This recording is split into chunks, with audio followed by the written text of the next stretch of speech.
Jake Marlowe had always dreamed of a quiet place where he could escape the noise and stress of everyday life. He lived in a busy city with traffic, deadlines, and never-ending bills. So when he found a small cabin near a lake, it felt like the perfect getaway. The cabin wasn't fancy, just a simple wooden building with a view of the water, but it was peaceful. That was all Jake wanted.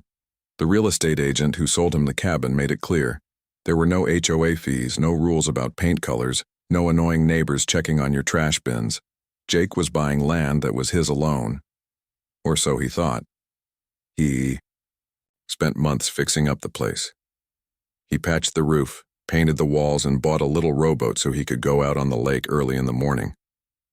On weekends, he would drive 2 hours from the city, pull into the gravel driveway, and feel like he was leaving the world behind.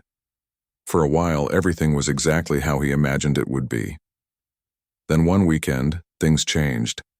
Jake had just lit a fire outside and was roasting hot dogs when he heard a knock at the door.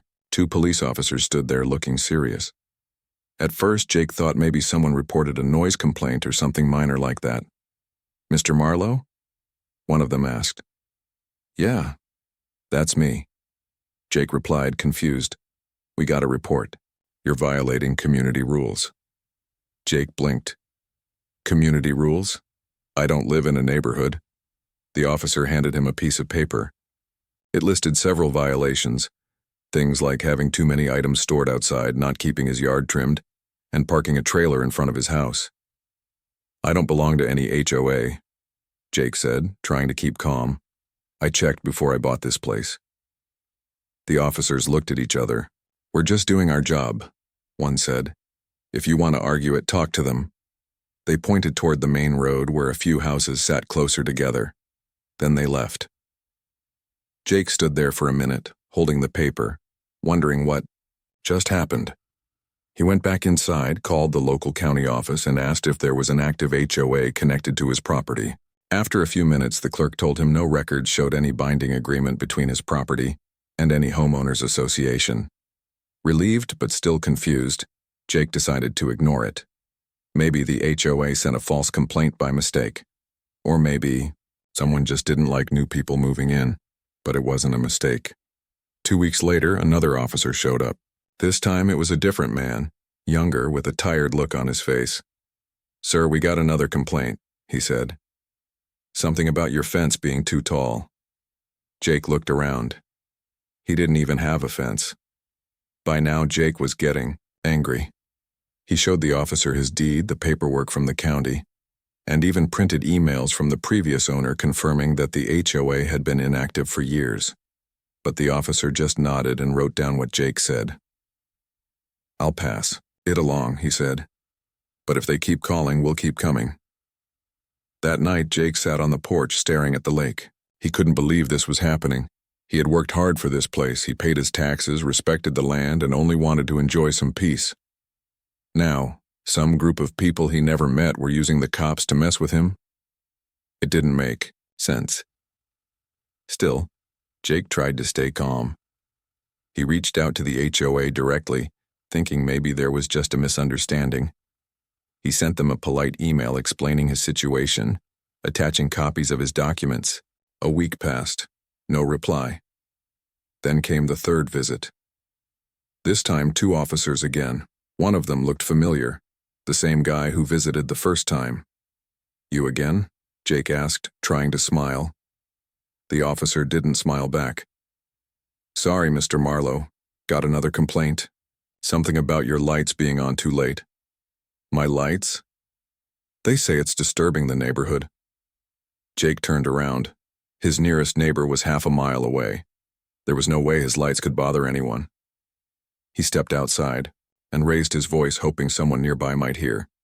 "Does anyone here actually care about my lights?" Silence. The officers shifted uncomfortably. "This is harassment," Jake said. "And I'm going to do something about it." One officer gave him a sympathetic look. "We know," he said quietly. "But we have to respond to the calls." After they left, Jake started writing everything down. Every date, every complaint, every word spoken. He took pictures of his property showing nothing out of order.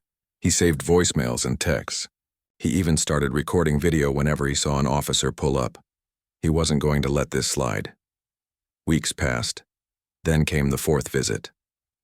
Same story, different excuse. This time, it was about the way he stacked his firewood. Jake laughed out loud when he heard it. "The way I stack wood," he repeated, shaking his head. The officer didn't laugh.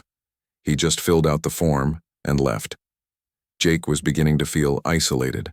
The neighbors who once waved at him now kept their distance. Some avoided eye contact altogether. He realized they were probably scared. If they supported him, they might become targets too, but Jake wasn't going to stop. Then came the fifth visit. Same officers, same routine. "Another complaint," one said, handing him a slip. Jake read. It enrolled his eyes. This time it was about his dog barking too much, even though he didn't own a dog. That was the last straw. Jake took a deep breath, looked the officers in the eye, and said, "I'm done playing games. If they want to come after me, they're going to have to answer for it in court." One of the officers gave him a nod. "You should definitely get a lawyer." Jake already had one lined up. What started as a peaceful weekend retreat had turned into a full-blown legal battle. But Jake wasn't backing down. If the HOA thought they could push him around with fake complaints and 5 visits from the cops, they had no idea who they were dealing with. He was ready to fight, and he was going to win. After that 5th visit from the police, Jake Marlowe knew something was seriously wrong. At first, he thought the HOA might have made an honest mistake, a misunderstanding about property lines or old records. But now, after 5 separate complaints, all fake, it was clear this wasn't about rules anymore. This was personal. Jake started paying closer attention to his surroundings. He noticed small things. Cars slowing down as they passed his cabin, neighbors peeking through their curtains when he stepped outside, even strange notes left on his porch. One note read, "Play by the rules or leave." There was no signature, but Jake didn't need one to know who it came from. The constant visits from the police were exhausting. Each time officers arrived looking apologetic but firm, they always said the same thing: "We're just doing our job." Jake understood. They were following orders. But that didn't make it any easier. Every knock on his door felt like another attack on his freedom. One Saturday morning, Jake woke up early to enjoy the quiet. The sun was rising over the lake, painting the water gold. He brewed coffee, grabbed a chair, and sat outside to watch the ducks paddle across the surface. For a few minutes, he forgot about all the trouble. Then he heard it, the crunch of tires on gravel. Jake sighed. He didn't even turn around. By now, he recognized the sound of a police cruiser pulling into his driveway. Sure enough, 2 officers walked up to him. One was older, with gray hair and tired eyes. The other was younger, barely out of training school. "Morning," the older officer said. "Sorry to bother you again." Jake nodded. "What is it this time?" The younger officer held up a clipboard. "There's a complaint about your mailbox. Apparently, it's too close to the road." Jake stared at them. His mailbox? Seriously? "That's ridiculous," he said. "It's been there for years, nothing's changed." "We're just relaying what we've been told," the older officer replied. "If you want to argue, take it up with the HOA." Jake clenched his fists under the table. Arguing hadn't worked before. Emails, phone calls, polite conversations. Nothing had stopped them. And every time he tried to explain himself, the HOA found a new excuse to send the cops back. As the officers left, Jake decided to do some digging. He went online and searched for information about HOAs in his area. What he found shocked him. Apparently, the HOA near his cabin had a reputation. A few years ago, they'd dissolved because not enough homeowners wanted to pay dues. But instead of officially disbanding, the board members stayed active. They still held meetings, sent letters, and enforced rules on people, even those who weren't part of the association anymore. Some residents paid their dues out of fear, while others simply ignored them. No one dared to challenge them. Jake realized he wasn't the only victim. He found forums where people shared stories of similar harassment. One homeowner said her garden was torn apart because she refused to remove a tree. Another claimed the HOA fined him for having a carport instead of a garage. None of these cases involved formal hearings or legal processes. It was all intimidation. Determined to fight back, Jake reached out to his neighbors. He knocked on doors, introduced himself, and asked if anyone else had dealt with the HOA. Most folks avoided eye contact and mumbled excuses about being busy. Only one woman, an elderly lady named Margaret, spoke openly. "They're bullies," she whispered, glancing around as if someone might overhear. "They pick on people who don't fit in. I stopped paying my dues years ago, but they leave me alone because I keep to myself." Jake thanked her and promised not to mention her name. As he walked away, he felt a mix of anger and sadness. These people lived in fear of their own neighborhood. How could anyone stand for that? The harassment continued. A week later, another police visit. This time it was about his boat. Someone complained that it was parked too close to the water. Jake laughed bitterly. "You've got to be kidding me." The officer shrugged. "Just telling you what I heard." Jake snapped a picture of the scene and posted it online. Underneath he wrote, "My illegal boat. Notice how far it is from the actual water?" He tagged local news outlets and community groups, hoping someone would notice. A few people commented, agreeing that the complaint sounded fishy, but most ignored it. Then came the fire pit incident. Jake loved sitting by the fire at night. It reminded him of camping trips as a kid. One evening, he built a small blaze, roasted marshmallows, and listened to the crickets chirp. Everything seemed fine, until red and blue lights flashed in the distance. 2 officers approached holding flashlights. "Got a call about an open flame," one said. "You're supposed to get permission from the HOA before lighting fires." Jake couldn't believe it. "Permission? For a fire pit?" "I'm not part of the HOA," he said firmly, "and I haven't broken any laws." The officers exchanged glances. "Look, we understand, but we can't ignore calls.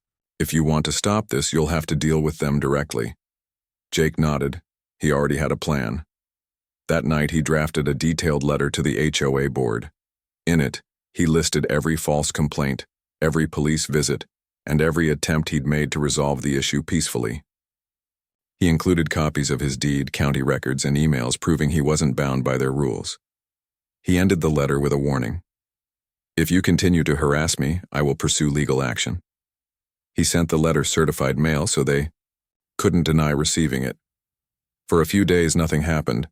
Jake began to hope the HOA had finally backed off. Maybe his letter scared them into leaving him alone. But then, late one afternoon, 3 police cruisers pulled into his driveway. Jake froze. 3 cars? That had never happened before.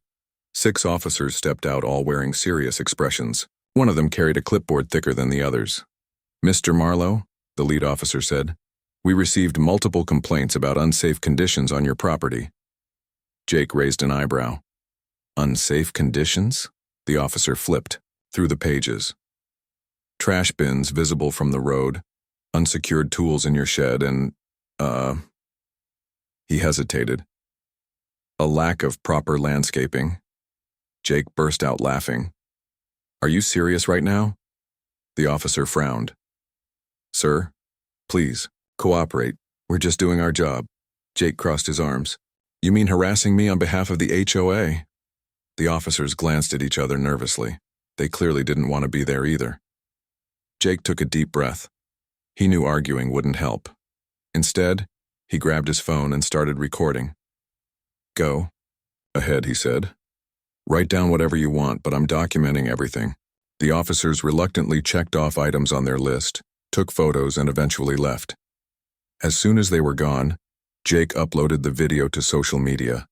Within hours, it went viral. Comments poured in from strangers across the country. Some offered support, sharing their own stories of HOA abuse. Others suggested ways Jake could fight back legally. A few even offered to cover his legal fees if he decided to sue. Jake felt a surge of hope. For months, he'd felt powerless against the HOA's relentless attacks. Now he realized he wasn't alone. People cared, and more importantly, They were willing to help. But Jake also knew the fight wasn't over. The HOA wasn't going to back down easily. If anything, they'd double down, trying to scare him into submission. He needed to prepare for the next step, and he knew exactly what that was. It was time to take them to court. Jake Marlowe had always been a reasonable man. He wasn't the kind to pick fights or stir up trouble. But after months of harassment from the HOA and repeated visits from police officers enforcing baseless complaints, he realized something important. Reasonableness only worked when the other side was willing to listen, and the HOA clearly wasn't interested in listening. So Jake decided it was time to fight back, not with anger or threats, but with facts, evidence, and the law. He knew this wouldn't be easy. Going up against an HOA meant facing people who had money, resources, and experience bending rules to their advantage. But Jake also knew he had one thing they didn't: proof that he was right. The first step was finding the right lawyer. Jake spent hours researching attorneys who specialized in property disputes and HOA cases. Most of them were expensive, but Jake figured it would be worth every penny if it meant putting an end to the madness. Finally, he found someone perfect. Sarah Chen, a sharp, no-nonsense attorney known for taking on tough cases and winning. Their first meeting took place in Sarah's office, a small but tidy space filled with stacks of legal books and framed certificates. Jake brought along all the evidence he'd gathered: copies of his deed, letters from the county confirming there were no active covenants tied to his property, screenshots of fake complaints, and videos of police visits. He even included notes from neighbors like Margaret, though he kept her name anonymous to protect her privacy. Sarah listened carefully, nodding as she flipped through the documents. When Jake finished explaining everything, she leaned back in her chair and smiled. "You've done your homework," she said. "This is exactly the kind of case I love working on." Jake felt a flicker of hope. For the first time in months, he felt like someone truly understood what he was going through. Over the next few weeks, Sarah dug deeper into the details. She requested official records from the HOA, including financial statements, meeting minutes, and membership rosters. What she discovered confirmed Jake's suspicions. The HOA had no legal authority over his property. The previous owner had once been part of the association, but when the HOA dissolved years ago, its jurisdiction ended. Somehow the board members had kept pretending they still had power, targeting homeowners like Jake to maintain control. Armed with this information, Sarah helped Jake file a lawsuit against the HOA. The case wasn't just about stopping the harassment, it was about holding the HOA accountable for abusing its non-existent authority. They accused the HOA of several violations, including harassment, misuse of law enforcement resources, and defamation. If they won, the HOA could face hefty fines and be forced to admit publicly that they had no jurisdiction over Jake's land. As word spread about the lawsuit, the tension in the neighborhood grew thicker. Some neighbors avoided Jake completely, afraid of getting caught in the crossfire. Others started leaving supportive notes on his porch, thanking him for standing up to the HOA. One note read, "We've been waiting for someone brave enough to do this." But not everyone was happy. A few days after filing the lawsuit, Jake noticed strange things happening around his cabin. His mailbox was knocked over. Tires on his truck were slashed. Someone spray-painted "liar" across his garage door. It was clear the HOA, or at least some of its supporters, wasn't going down without a fight. Jake reported the vandalism to the police, but they seemed reluctant to investigate. When he pressed them, one officer muttered, "You're making enemies." "Mr. Marlowe, I'm not the one breaking laws," Jake shot back. "They are." Despite the threats, Jake refused to back down. With Sarah by his side, he prepared for the trial. They spent hours rehearsing arguments, gathering witness statements, and organizing evidence. Jake even reached out to former HOA board members, hoping to find someone willing to testify about the group's shady practices. To his surprise, one ex-member agreed to help. Her name was Linda, and she'd left the board years ago after realizing how corrupt it had become. "They don't care about rules or fairness," Linda told Jake during a phone call. "They care about control, and if you let them win, they'll Keep doing this to everyone. Linda's testimony would be crucial. She provided detailed accounts of how the HOA manipulated records, bullied homeowners, and ignored legal boundaries. She also admitted that the current board had knowingly targeted Jake because he refused to pay dues or follow their rules. As the trial date approached, Jake's nerves began to fray. He hadn't slept well in weeks, constantly replaying scenarios in his head. What if the judge sided with the HOA? What if they found a loophole and walked away scot-free? Every knock on his door made him jump, convinced it was another attack. But then something unexpected happened. Local news outlets picked up the story. Reporters interviewed Jake, Sarah, and even Linda, shining a spotlight on the HOA's abusive behavior. Articles appeared online, and soon the case gained national attention. People from all over the country shared messages of support, calling Jake a hero for standing up to bullies. Even legal experts weighed in, criticizing the HOA's tactics and predicting a victory for Jake. The publicity put pressure on the HOA. Their lawyers tried to delay the trial, filing motions and requesting extensions. But Sarah fought back, arguing that further delays would only prolong the harm caused to Jake and other victims. Eventually, the judge set a firm court date. On the morning of the trial, Jake woke up early. He dressed carefully, choosing a clean shirt and tie to show respect for the court. As he drove to the courthouse, his hands trembled on the steering wheel. He reminded himself why he was doing this, not just for himself, but for everyone else who had suffered under the HOA's tyranny. When he arrived, Sarah greeted him with a reassuring smile. "You've got this," she said. "Just stick to the truth." Inside the courtroom, the atmosphere was tense. The HOA's lawyers sat at one table, whispering furiously among themselves. Jake and Sarah sat on the opposite side, surrounded by stacks of documents and binders. Behind them, a small crowd had gathered, including some of Jake's neighbors and reporters eager to see how the case would unfold. The judge entered, and everyone stood. After a brief introduction, the trial began. The HOA's defense was weak from the start. Their lawyers argued that community standards should apply regardless of whether someone officially belonged to the association. They claimed Jake's refusal to comply with their rules disrupted the neighborhood's harmony.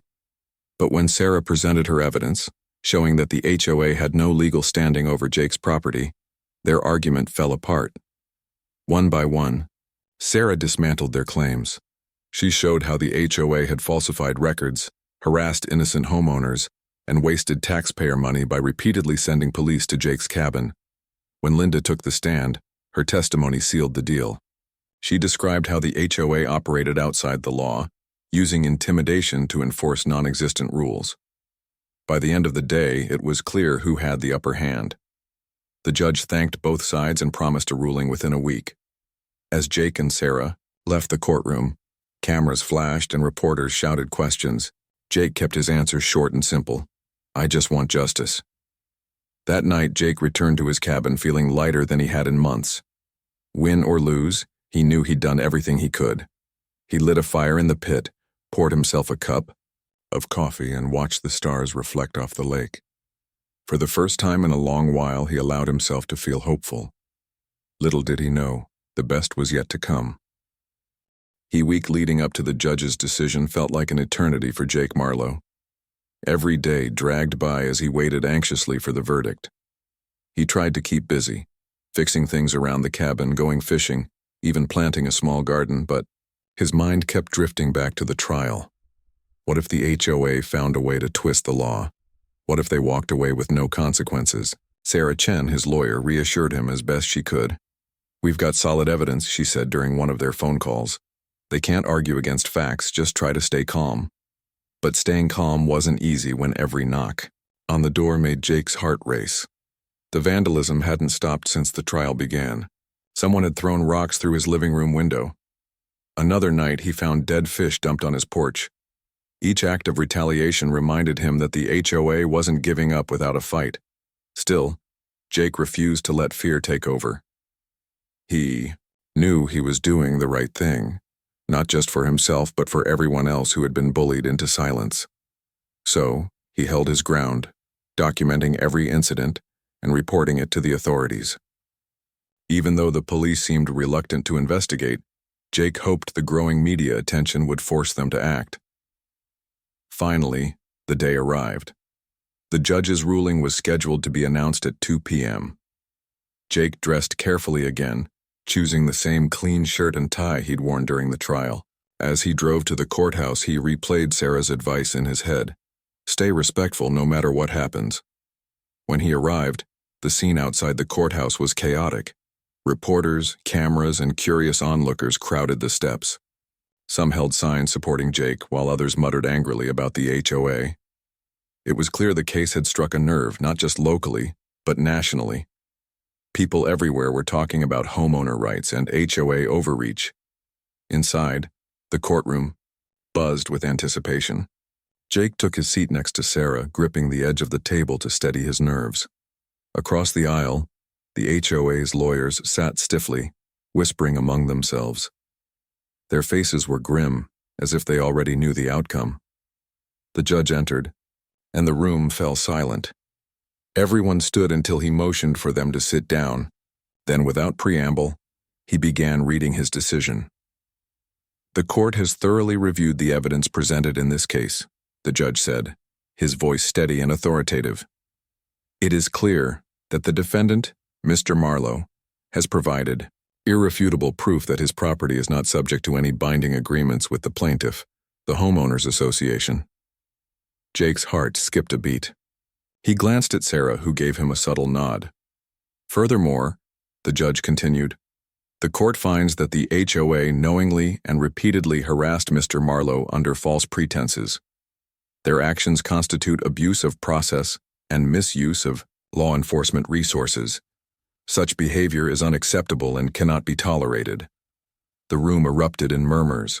Reporters scribbled furiously in their notebooks, while spectators exchanged shocked looks. On the other side of the courtroom, the HOA's lawyers slumped in their seats, defeated. The judge raised his hand for silence before delivering the final blow. In light of these findings, the court rules in favor of Mr. Marlowe. The HOA is ordered to pay damages for emotional distress, legal fees, and punitive charges totaling $250,000. Additionally, the HOA is prohibited from enforcing any rules or restrictions on properties not explicitly bound by its covenants. Failure to comply will result in further penalties. For a moment, Jake couldn't breathe. He had won. Not just a little victory, a huge one. The weight of months of stress and frustration lifted off his shoulders like a heavy blanket being pulled away. As the courtroom emptied, reporters surrounded Jake, shoving microphones in his face and firing questions. How does it feel to win? One asked. What message do you have for other homeowners dealing with HOAs? Another chimed in. Jake smiled wearily but confidently. I just want people to know they don't have to live in fear, he said. If someone tries to bully, you stand your ground. Get help if you need it, you're not alone. Later that evening, Jake returned to his cabin exhausted but triumphant.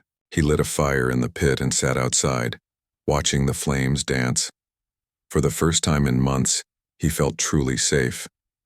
The lake was quiet, the stars bright, and the air crisp with the promise of peace. But the ripple effects of the ruling went far beyond Jake's personal victory. News outlets across the country covered the story, praising Jake for taking a stand against HOA abuse. Legal experts called the decision a landmark case, setting a precedent for future disputes.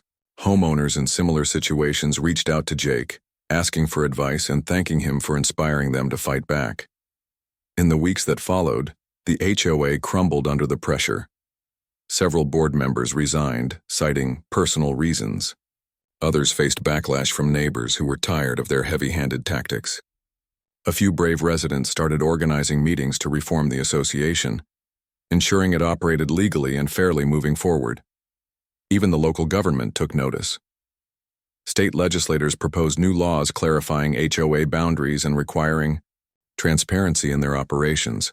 Public hearings were held and Jake testified, sharing his experience to advocate for stronger protections for homeowners. Despite all the attention, Jake remained humble. He didn't see himself as a hero, just a guy who wanted to enjoy his lake cabin in peace. But he understood the importance of what he'd accomplished. By standing up to the HOA, he'd given a voice to countless others who had been silenced. One evening, as Jake sat on his porch sipping coffee, Margaret, the elderly neighbor who had spoken to him early on, knocked on his door. She carried a plate of homemade cookies. "I baked these for you," she said shyly. "Thank you for everything you've done." Jake smiled and invited her to sit with him.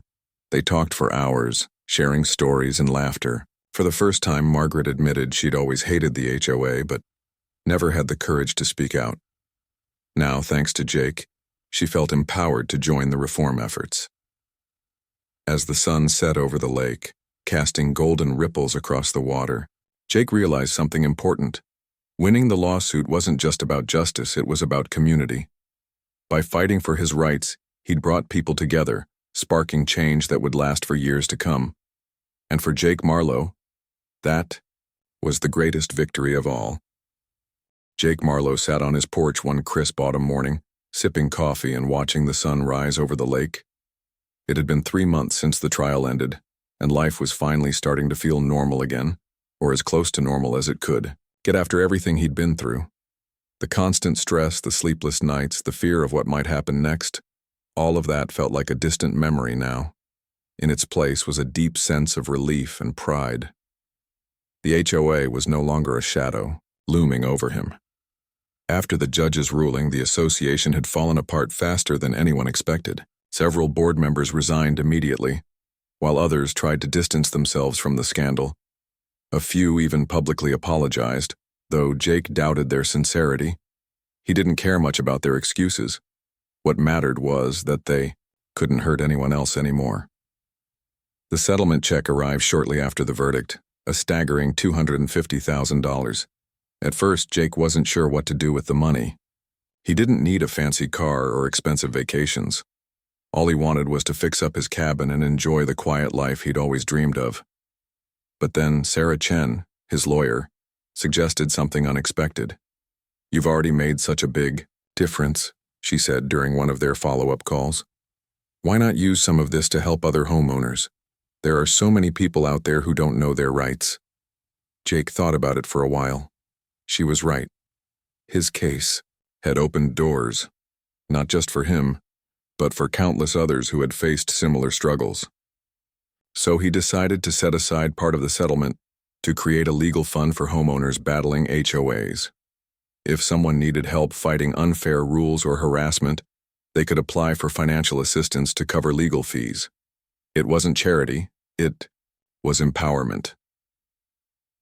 Word spread quickly about the fund.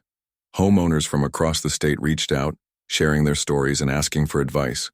Some were dealing with unreasonable fines, while others had been targeted for minor infractions like painting their houses the wrong color.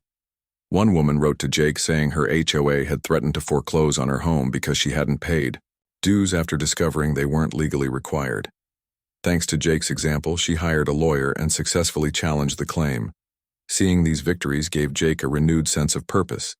He realized his fight wasn't just about winning a lawsuit, it was about sparking change.